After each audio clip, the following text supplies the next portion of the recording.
Olá, seja bem-vindo, seja bem-vinda a partir de agora mais uma edição do nosso programa Conectado, ao vivo pela multiplataforma do Grupo Tati de Comunicação. Muito obrigado pela sua audiência desde já conosco, ao vivo, às terças e quartas-feiras, entre 2h30 e 3 da tarde, e reprises no final de semana, sábado e domingo ao meio-dia. Muito obrigado a você que está ao vivo com a gente ou nas nossas reprises. Obrigado também, acompanhe sempre o nosso programa, que tem o patrocínio da Bálsamo Alimentos, de Dumont para todo mundo, paçoquinhas, pé de moleque, doces maravilhosos, exportando para mais de 80 países, e também o Sindicato dos Comerciários de Ribeirão Preto, o Sincomerciários, valorizando os direitos dos comerciários desde 1936. A gente está ao vivo pela TV, no rádio e pela internet, e hoje o nosso assunto, fique ligado, você que está pela internet aí, quiser mandar sua dúvida, o seu questionamento, para a arquiteta Sandra Galbiati, que está aqui com a gente e vai trazer ou tirar dúvidas sobre você que quer reformar ou construir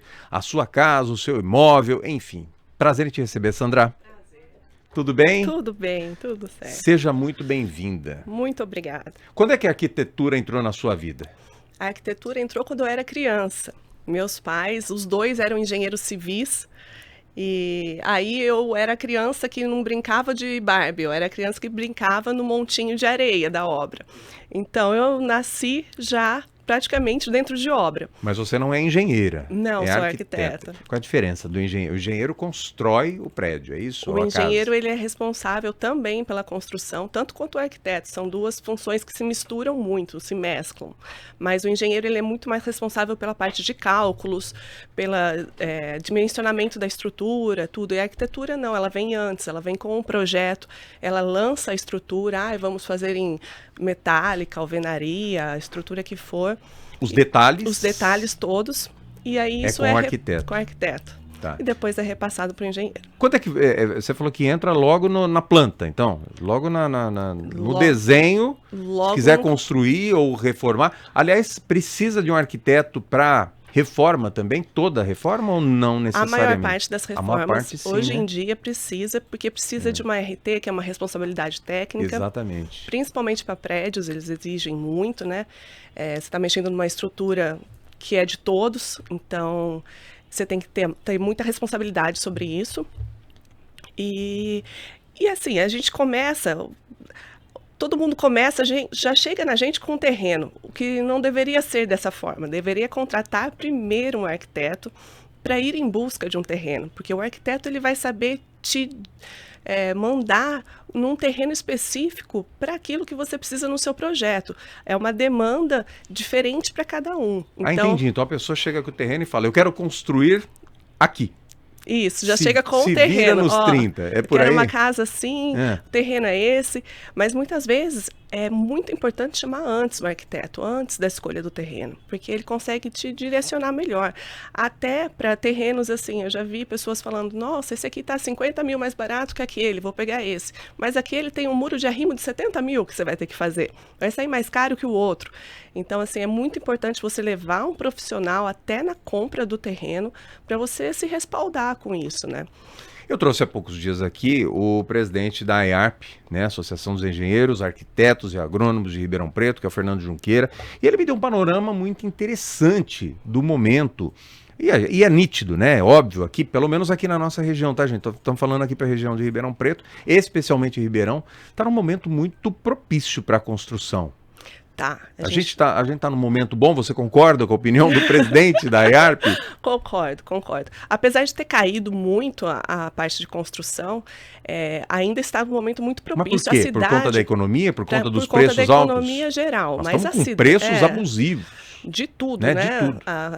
Cimento, ferro, isso está quase o dobro do preço do que era antes. Então, realmente, tá muito caro. Deu uma puxada. Mas Ribeirão Preto é uma cidade que se destaca muito na construção. Em comparação às outras cidades, Ribeirão realmente está na frente, concordo com ele. A gente anda, né, em várias regiões, não vou nem dizer especificamente na Zona Sul, que é um lado da cidade que cresce, está expandido, que é uma beleza, né? Jardim Olhos d'Água, por exemplo, emendou.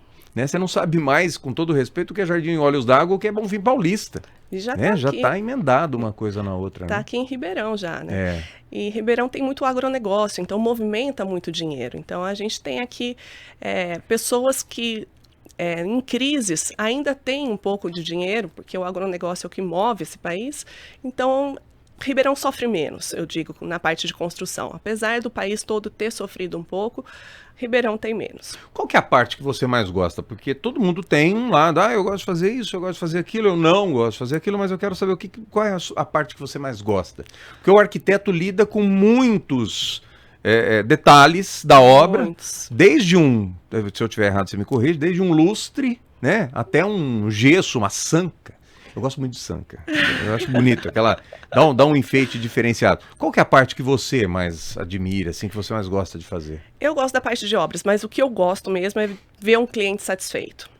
Então, assim, não importa qual seja o ramo, se eu conseguir atender a expectativa do cliente, já está perfeito. Cliente que entra na casa, se sente feliz, fala, nossa, meu cantinho, meu bem-estar, é minha arinha de lazer. Quando eu consigo essa sensação do cliente, mesmo com construção ou com interiores, porque a gente faz muita reforma também, isso é satisfatório demais.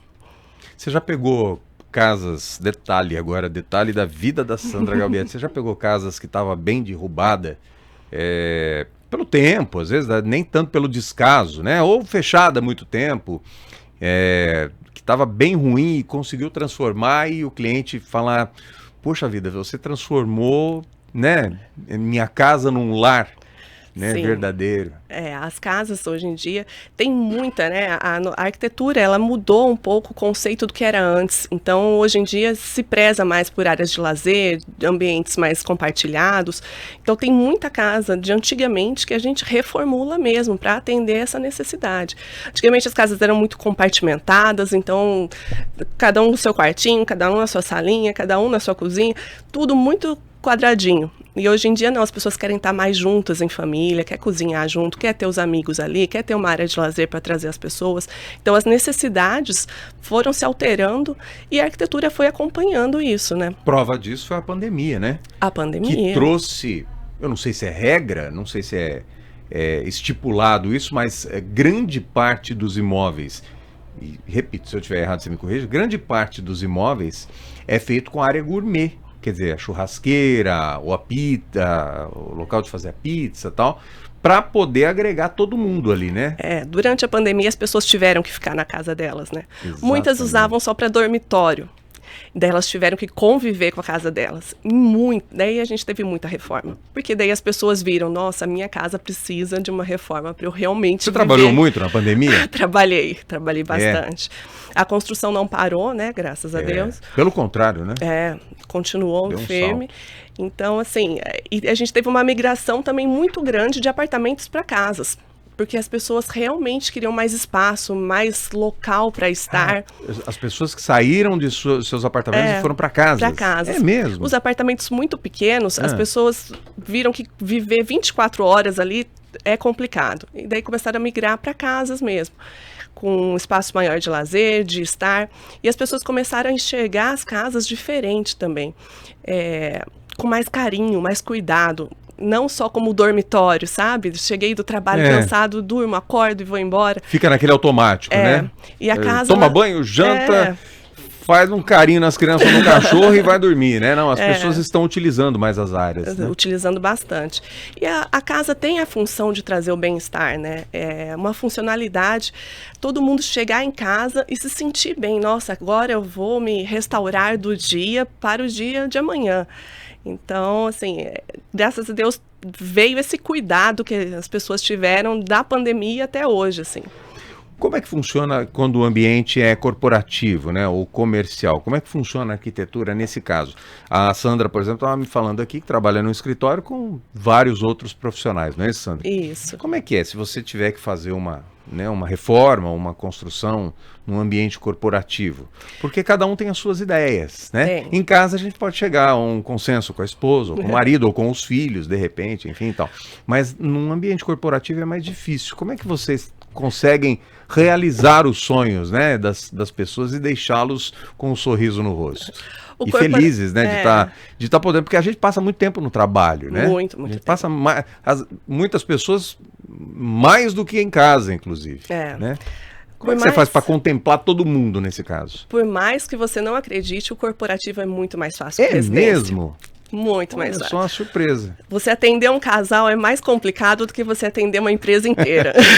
Muitas vezes dá até separação em obra, então assim, é complicado. Corporativo, ele já vem com um objetivo e o que eles querem. Você atendendo aquilo, tá tudo certo, tá feito e é isso e faz.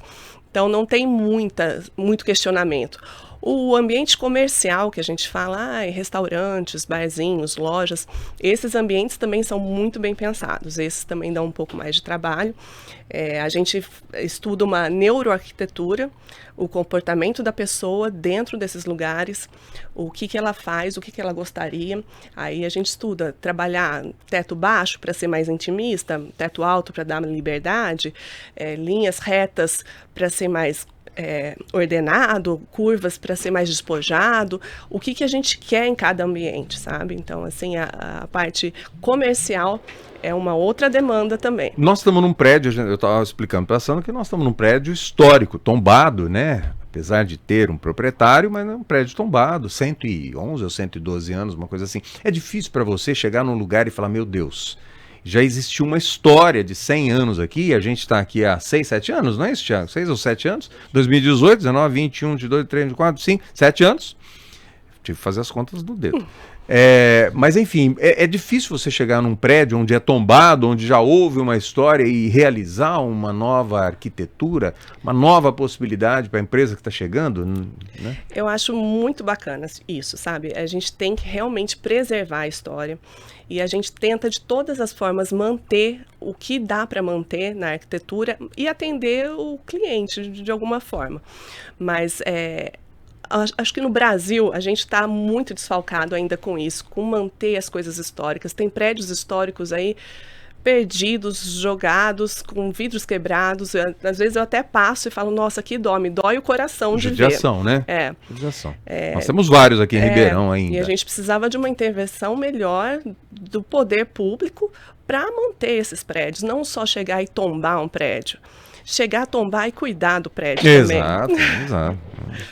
Tombar é fácil, né? Tombar é ótimo. Tombar e cuidar é diferente. Você conhece o Lar Santana, por exemplo? Conheço. Na Vila Tibério? Conheço. Prédio maravilhoso. É né? Agora nem tanto, pelo tempo que ficou abandonado. E ainda está abandonado, lamentavelmente.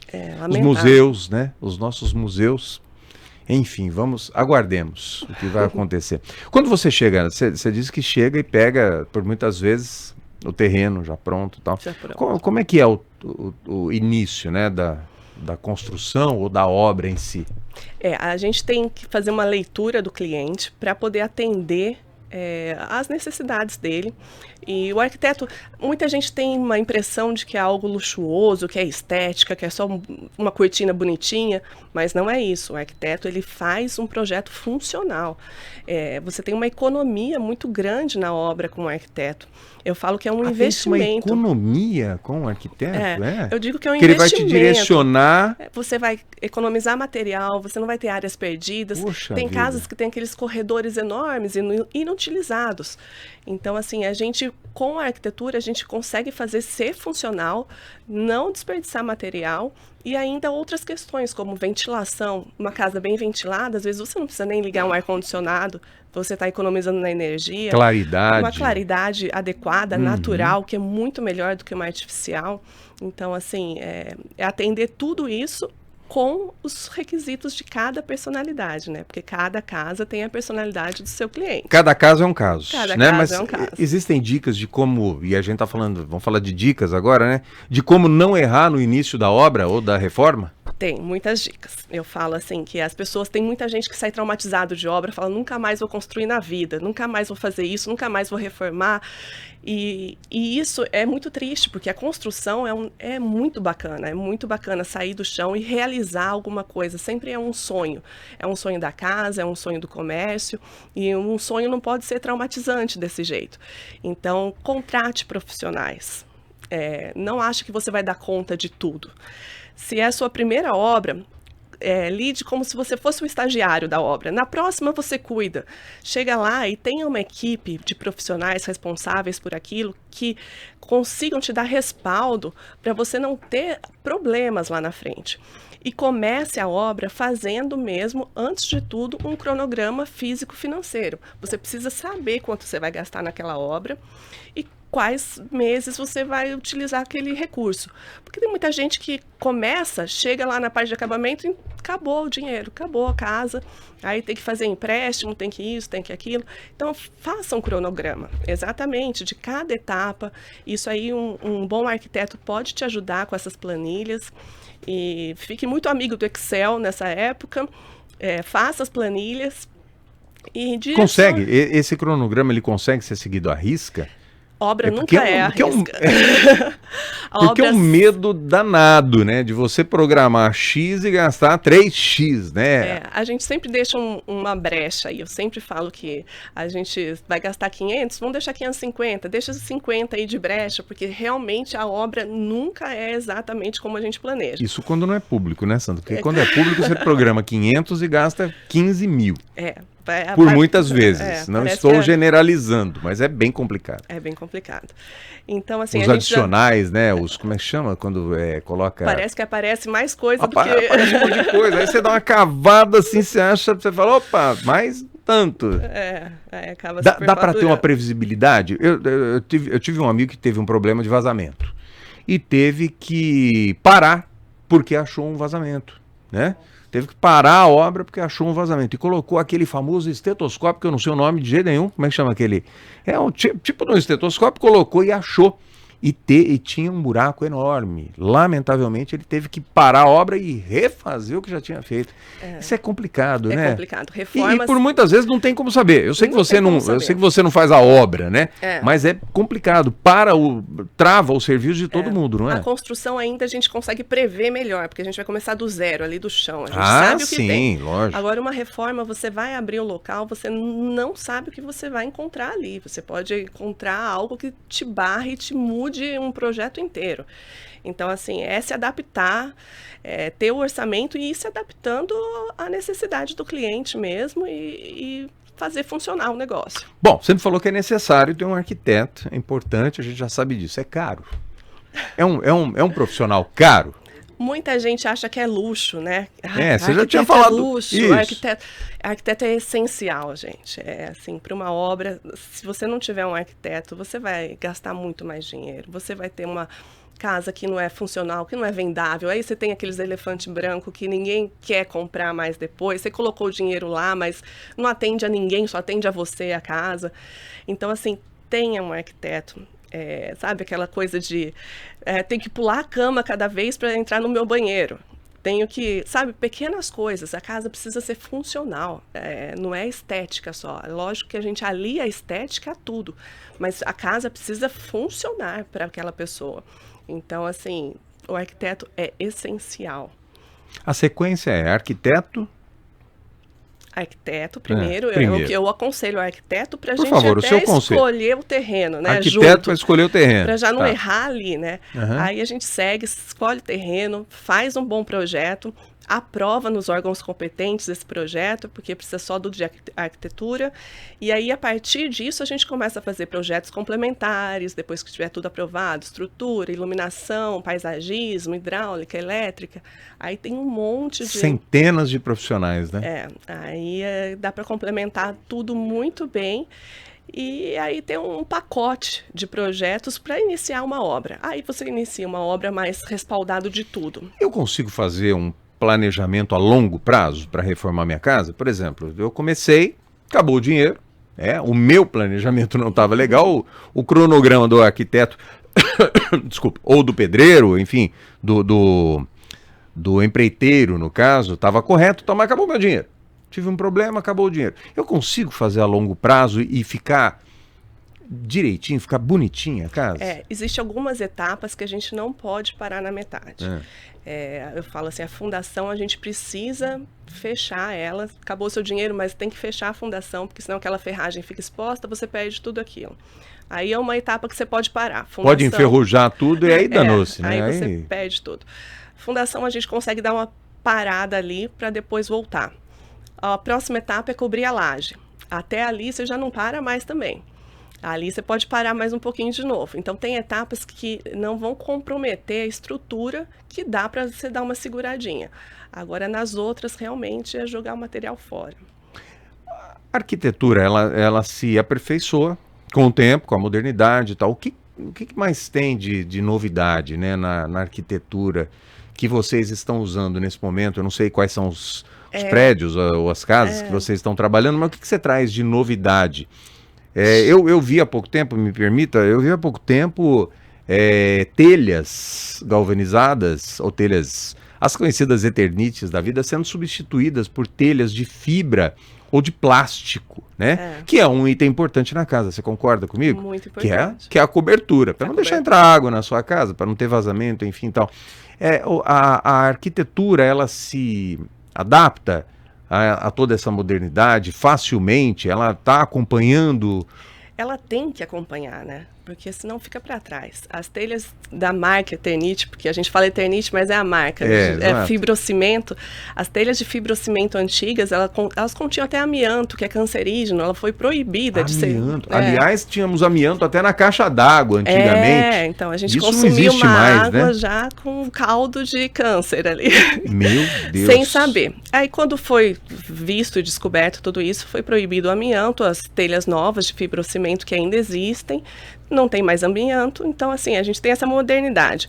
Aí da fibrocimento a gente foi para a telha metálica, né, da galvanizada, e aí na pandemia também a gente teve mais uma revolução ali, porque a gente teve um ferro que custava caro, um alumínio que custava caro, como a gente vai fazer isso? Aí começou a surgir esses outros materiais também para substituir a cobertura. Então, a arquitetura, ela tem que se adaptar à modernidade.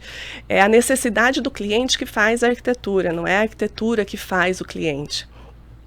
Vocês respeitam essa transição, né? Não vocês... vocês se adaptarem ao cliente, né? Porque tudo é questão de bolso, é questão de gosto, né? Vocês dão as instruções, vocês dão as diretrizes, é isso? Eu falo, antigamente as pessoas pegavam aquelas revistas Casa Cláudia, Arquitetura e Construção, e viam com a paginazinha recortada pra gente, olha, eu quero um projeto assim. É esse aqui que eu quero. Aí hoje em dia as pessoas já vêm com um projeto 3D de inteligência artificial, olha, é assim que eu quero, mandei fazer desse jeito. Então assim, a gente realmente chega pra gente uma demanda totalmente diferente e precisa ser atendido isso, sabe? Então, assim, a arquitetura ela se moderniza sozinha e a gente tem que acompanhar. Se você fosse, se pudesse recomendar para o nosso telespectador, para o ouvinte que está acompanhando a gente agora ou vai acompanhar depois, quais são o que você diria hoje para uma pessoa que quer começar a construir, né, do zero? Você falou que tudo tem que ser um acompanhamento e tal, ou reformar a casa? Planejamento. Planejamento é a palavra-chave de tudo isso. Planeje, coloca no papel, coloca o que você precisa de demanda, o que você tem de financeiro, contrate um profissional para te respaldar nisso, para você seguir esse seu planejamento também. Não se aventure para não gerar traumas, porque muita gente tem traumas. Não se aventure num campo que você não conhece. Por mais que pareça simples uma obra não é simples. Contrate um profissional que você vai adorar a obra. Aí você vai conseguir construir uma atrás da outra. O arquiteto bem orientado e bem programado, ele consegue acompanhar a obra inteira. Ele tem que acompanhar a obra inteira. E aí, depois ainda que termina a obra, a gente ainda pode entrar com a parte de mobiliário também. Então, assim, o arquiteto ele é do começo da escolha do terreno até a escolha da cortina final. Então, assim, realmente a demanda do arquiteto numa obra é do começo ao fim. Sandra, queria te agradecer, né? Que legal que você está aqui para a gente poder passar esses ensinamentos. A live do programa vai ficar salva no Facebook, para quem quiser aproveitar, mas você está na internet como... arc.sandragalbiati. Arc com que mudo, né? De arquitetura, ponto Sandra Galbiati. Coloca o nome dela aí na tela, Tiagão, para as pessoas verem. O Instagram não está, mas o nome está aí, ó. Sandra Galbiati, arquiteta, prazer em te receber aqui. Muito Quando obrigada. eu for fazer a minha nova residência, né? Me chamarei. Vou fazer em Serrana da próxima vez. Ai, meu Deus. Não pode, Tiagão? Você manda lá? Tiagão manda lá em Serrana. Um beijo para você, muito carinho, com muito respeito. Um abraço pro meu amigo Rodrigo Pagliani, querido irmão, querido amigo e irmão, tenho muito carinho por ele e tá fazendo um sucesso danado também na TV Ribeirão Pretana. Obrigado e boa sorte para você, sucesso nos teus negócios. Muito obrigada. A gente volta no próximo Conectado, lembrando que esse programa terá reprise no domingo ao meio-dia. Você que está assistindo a gente no domingo, já está pegando a reprise aí com a Sandra Galbiati, arquiteta. Um abraço para você e até a próxima semana com mais um Conectado. A família Bálsamo se dedica à produção de 30 toneladas diárias de produtos de alta qualidade. Utilizamos grãos selecionados e acompanhamos todo o processo, desde a semente até o produto final. Cada detalhe é cuidadosamente pensado para garantir a excelência, com amor pela tradição e pela partilha. Bálsamo é sinônimo de qualidade e compromisso. Aqui, cada produto é uma história de dedicação e muitos momentos doces. Viva a qualidade única com Bálsamo! Olá, comerciárias e comerciários! Quero convidá-los para conhecerem o trabalho que o Sim Comerciários realiza em prol de toda a categoria. Além da proteção e conquistas aos direitos trabalhistas, nos empenhamos em promover oportunidades de lazer e convivência ao comerciário e sua família. São 87 anos de lutas e conquistas. Vocês são o nosso maior compromisso e razão de existir.